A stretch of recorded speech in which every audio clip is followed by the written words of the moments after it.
You know BTS is on another level when it's not even them doing a brand deal anymore. It's their cartoon alter egos. That's right. Tiny Tan has its own partnership with McDonald's, which means BTS are out here making money in 4D. Most artists dream of landing a sponsorship deal, and here is BTS about to make millions from one of the most recognizable fast food chain, no less, without having to flip a burger. Yep, that's funny, but also very strategic. And here's the interesting part, not all celebrity partnerships are the same. Some are quick endorsement deals, like Ryan Gosling and Tag Heuer, or Caitlin Clark and Gatorade. Others are deeper, like Rihanna and Fenty, or BTS with BT21. So, in this video, we are going to unpack the different types of brand partnerships, from simple shoutouts to billion-dollar empires. We will determine which partnership is the most financially profitable. Where do BTS's brand partnerships fall under? Where Tiny Tan's partnership with McDonald's fits into that story, and of course, what makes a celebrity a good brand partner. Because not everyone can turn chicken nuggets into a cultural moment, and not everybody that's popular can become a brand ambassador. Let's get into it.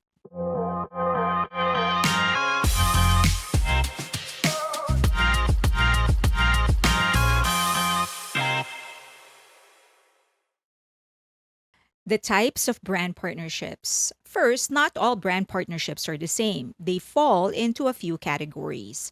First, brand ambassadorships. Probably the most common type of celebrity partnership. And in this model, a celebrity is signed for a set number of years to represent the brand in commercials, events, and in different campaigns. This type is great for prestige brands, luxury fashions, cosmetics, tech, because the ambassador becomes a living, breathing extension of the brand identity. But again, it's temporary. The moment the contract ends, the association fades unless the brand renews or builds a long term narrative. Let's look into the financial angle. Samples of this would be BTS's endorsement of Samsung, or Zendaya with Valentino, or Jennifer Aniston with Smart Water. These are multi year contracts usually. The brand pays the celebrity a fee, and in return, the celebrity shows up in ads, attends fashion shows, posts on social media, and basically personifies the brand for a period of time. The pay depends on what the celebrity is required to do. More requirements, more money. Usually, a TV commercial, print ad, and being appointed the face of a campaign, that would get you more money.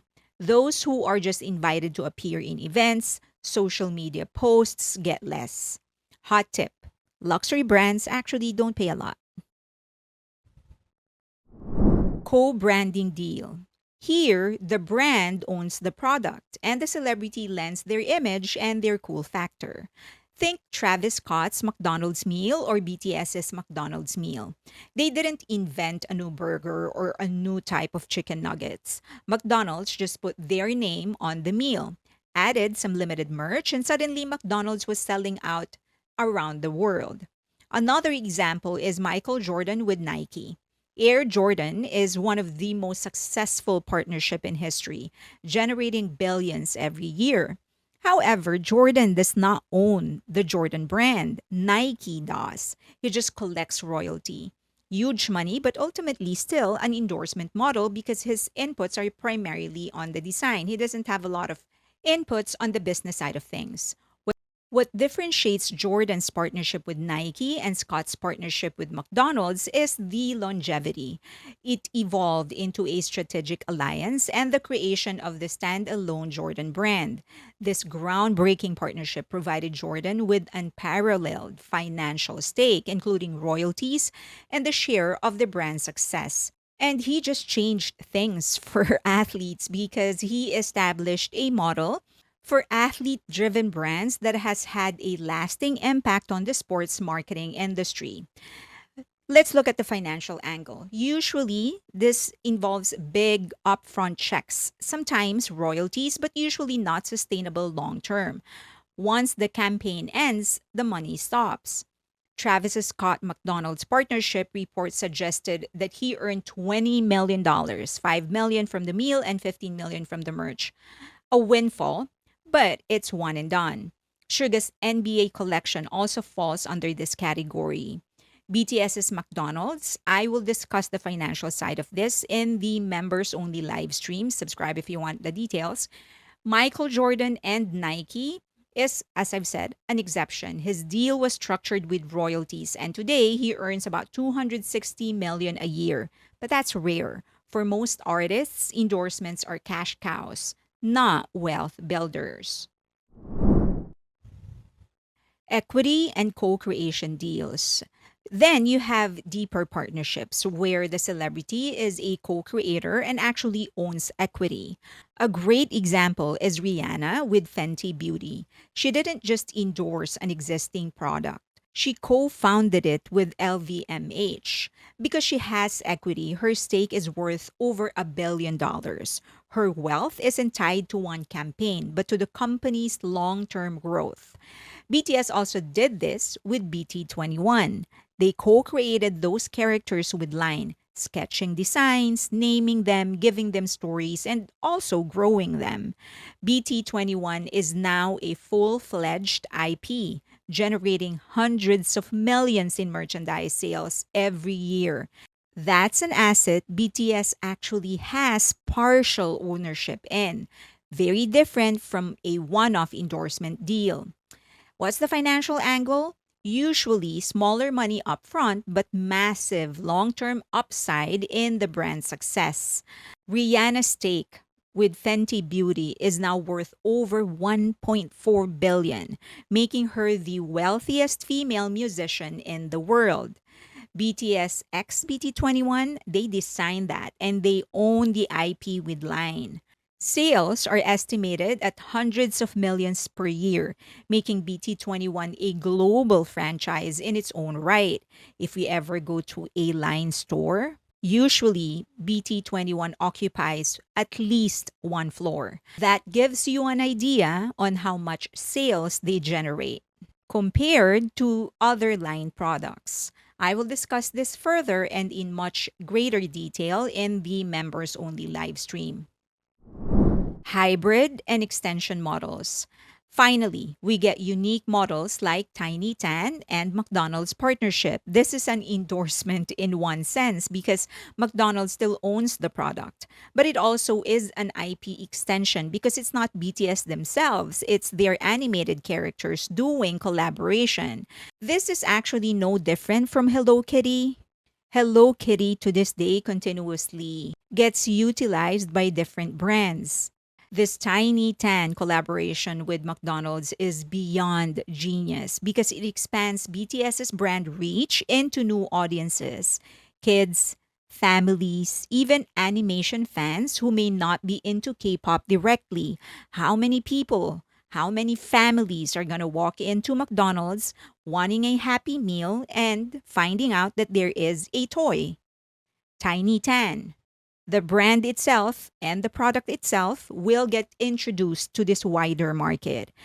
How wide? Well, get this. McDonald's serves over 69 million customers every day across its numerous locations worldwide. 87% of Americans visit McDonald's at least once a year. That represents the highest penetration rate across all types of restaurants in the US. On a daily basis, McDonald's serves 1% of the world's population. I know there's a lot of armies out there, but this partnership will take Tiny Tan to another level. And outside of creating a brand, outside of their music or their art, it also keeps BTS relevant globally, even when the members aren't as active anymore in the entertainment or art industry. In other words, their characters can keep signing deals while they're not physically available. Licensing deals. This model allows brands to use a celebrity's name, likeness, or brand on products, usually for royalties. The celebrity isn't running the business or designing the products, but they get a cut of sales. A famous example is Britney Spears' perfumes with Elizabeth Arden, which earned billions in lifetime sales, or Kylie Jenner's early cosmetic tie ups before she took full ownership of Kylie Cosmetics. This type of venture is actually lower risk for celebrities but offer less creative control. Product collaboration, limited edition drops. Here, the celebrity helps design or co sign a specific product or collection. It's not exactly full ownership, and most of the time, the celebrities don't usually design, they just approve the designs or they provide some inputs, but it creates massive hype. Example of this would be BTS's collection with Fila, Blackpink and H&M, or the hugely successful Adidas's Yeezy line with Kanye West. Before everything went south, of course, these drops generate quick sales spikes and exclusivity, but they're typically short term unless expanded into something bigger.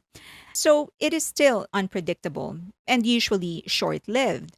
Kanye's Yeezy collection with Adidas reportedly generated 2 billion in annual sales at its peak. Kanye earned hundreds of millions until of course the partnership collapsed. BTS's Fila collection sold out globally within hours. Obviously, it's a massive short term success, but BTS does not own Fila, so no ongoing profit. Any kind of capsule collection, including Suga and NBA, and Jenny's Calvin Klein, those are all product collaborations. So, why does the Tiny Tans partnership with McDonald's matters? Well, first, it proves that BTS's intellectual properties, BT21 and Tiny 10, are valuable brand partners in their own right. They're not just spin off merch, they're standalone assets capable of anchoring global campaigns with companies like McDonald's. Second, it shows BTS's long term strategy. Most celebrity endorsements are tied to the person's availability, fame, image, but with Tiny Tan and BT21, BTS essentially created a separate brand that can operate independently of them. It's very similar to what Sanrio did with Hello Kitty, building a character that outlives the original context. And third, it's a safety net. Even during periods when the group is on hiatus or if the members go inactive for whatever reason, BTS can still remain visible in the global marketplace and they can still earn. That continuity is something most artists don't have. What makes a good brand partner? Is it someone famous, someone pretty, or someone talented? Actually, it's none of the above. First and foremost, you need someone with a strong brand. The best celebrity partners are brands in themselves. They don't just have fans, they have following so loyal it borders on cult like. Britney Spears in the early 2000s, her perfume empire with Elizabeth Arden became one of the most successful celebrity fragrance lines in history, grossing over $2 billion. Fans didn't just buy the perfume, they were buying Britney in a bottle. BTS is another example. Army isn't just a fandom, it's a global cultural force. That's why collaborations like BT21 or Tiny Tan work so well. Because they are treated like an extension of the bond they already have. Michael Jordan, his status as the greatest athlete of his generation and probably of all time, created Air Jordan's cult like appeal. Even decades later, it's still popular among kids who never even had a chance to see him play in person. They still all line up for every release. Brands want celebrities who can drive demand, not just because of visibility, but because their audience sees them as an identity. Consistency of image. Brands don't want volatility, they want stability. A strong partner has a consistent image that aligns with the brand's values. BTS has always been associated with positivity, sincerity, and artistry. That makes them a safe but powerful partner. Compare that to artists who are controversial, like Kanye West. Brands will, of course, hesitate. Relevance. The celebrity needs to feel authentic to the brand's target market. Travis Scott worked with McDonald's because he resonated with youth and street culture. BTS's works with McDonald's because they represent global connection and fun, perfect for a family friendly brand with global reach. And last, scalability. A great partner isn't just about one campaign. They can extend the collaboration into multiple product categories and demographics. Rihanna with Fenty is the perfect example. She turned one partnership into an entire beauty empire. BTS is doing the same for their IP ecosystem, BT21 and Tiny Tan. This allows them to scale partnerships far beyond a single fast food campaign. I know there's a thing about brand ambassadorship in K-pop. The more brands a certain idol represents, the more successful they are or the more popular they are. And there's some truth to that. But what is more important is not just the partnership itself, but how an idol or an artist or a celebrity will actually build their brand on the long term. So it's not advisable to just jump into any kind of partnership. It is more important for, especially if you are in the caliber of BT21. They don't need the money, they're so rich. So it's more important for them to think long term what it is that they really want to build, what kind of brand they want to build, how they're going to strengthen that, and how what kind of partnerships and the things that they need to do in order to get to that position where they want to be. It's not about quantity, it's about quality. One kind of partnership like that of Fendi and Rihanna, that that is way better than 20 other ordinary brand ambassadorship. So okay. I hope you like that. I hope you learned something. And if you have any questions, let me know. You can always leave your questions, comments in the comment section. Just be respectful. And please follow me on X, IG, and more importantly on Patreon, because that's where the community is. And we have a lot of great conversations happening there. We do have a free tier just in case you want to try things out. If you should be seeing the QR code in your screen right now. If you can, please consider donating to the channel. We are expanding the channel, so I am launching the online magazine. It's on a soft launch right now, and then we're going to be jumping into other projects, which I will be discussing on Monday. I will post a video about that. And yeah, I think that's it. If please consider donating. So I also launched my YouTube membership. If you, I do have exclusive members only live streams and videos, and that will never ever go public. So if you can, consider following me there as well. And that's it. Please like the video, subscribe, and hit that notification button so that you don't miss a single video that we post. But the most important thing is for you to share the video and share the channel, send it to your family, your friends, paste it on your social media. That's going to help the algorithm discover us and recommend us. Thank you so much, and I'll see you soon.